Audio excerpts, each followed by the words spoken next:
Surdoué et amour. Pourquoi est-ce si difficile? Bonjour, je suis Luc Martranchard, je suis psychologue clinicien et je suis spécialisé dans la détection du haut potentiel et du syndrome d'Asperger. Et je suis le créateur du site bilan-psychologique.com. Alors, l'amour offre aux surdoués un espoir. L'espoir d'être enfin compris, d'être enfin aimés pour leurs différences.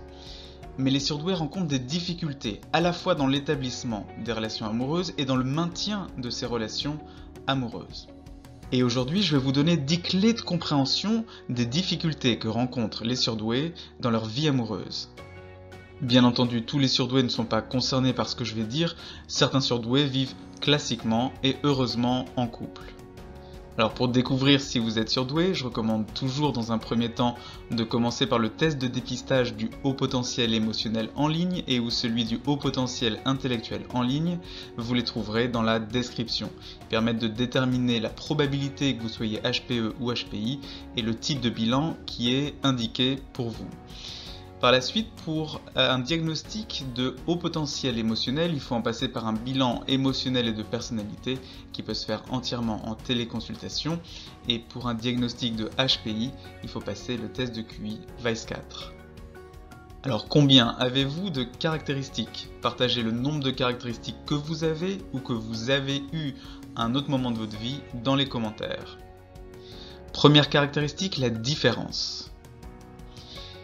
Il s'agit même d'une différence radicale. Les surdoués se sentent radicalement différents des autres, comme s'ils étaient des extraterrestres venus sur Terre, et souvent depuis l'enfance.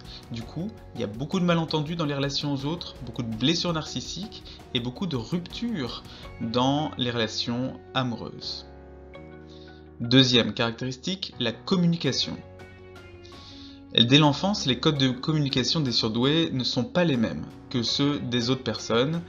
Ils ont du mal à se faire des amis et donc plus tard, ils ont du mal à créer et à maintenir une relation amoureuse. Troisième caractéristique, le perfectionnisme.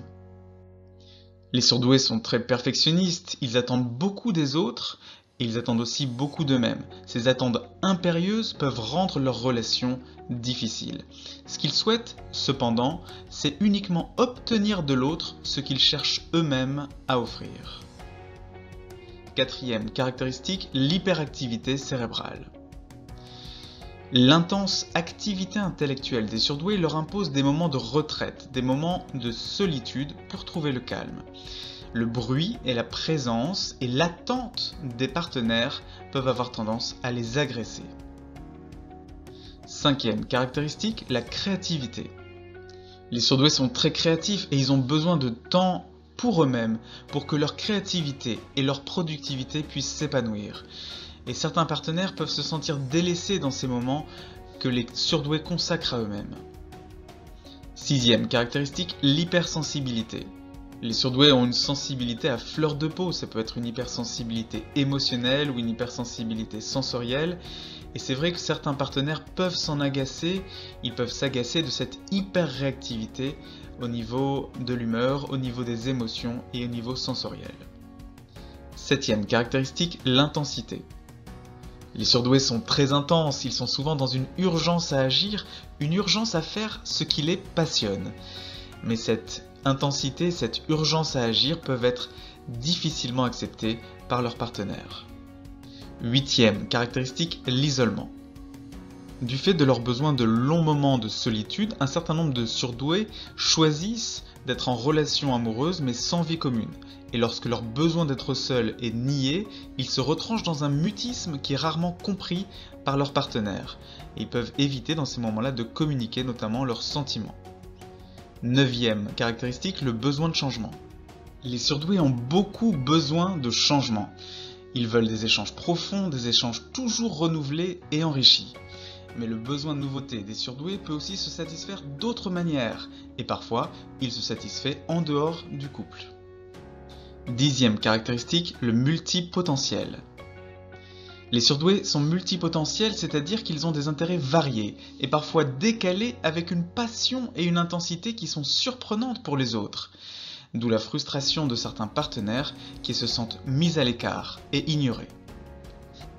Alors quel est votre score? Combien avez-vous de caractéristiques parmi ces 10 caractéristiques des surdoués quand ils sont dans une relation amoureuse? Si vous avez un score compris entre 5 et 10, les tests de dépistage du haut potentiel émotionnel et du haut potentiel intellectuel en ligne sont indiqués pour vous. Vous les trouverez dans la description. Voilà, c'est tout pour cette vidéo. N'hésitez pas à vous abonner et à activer les notifications de la chaîne pour ne pas manquer les prochaines vidéos de la chaîne. Il y en a au moins une par semaine. À bientôt sur la chaîne.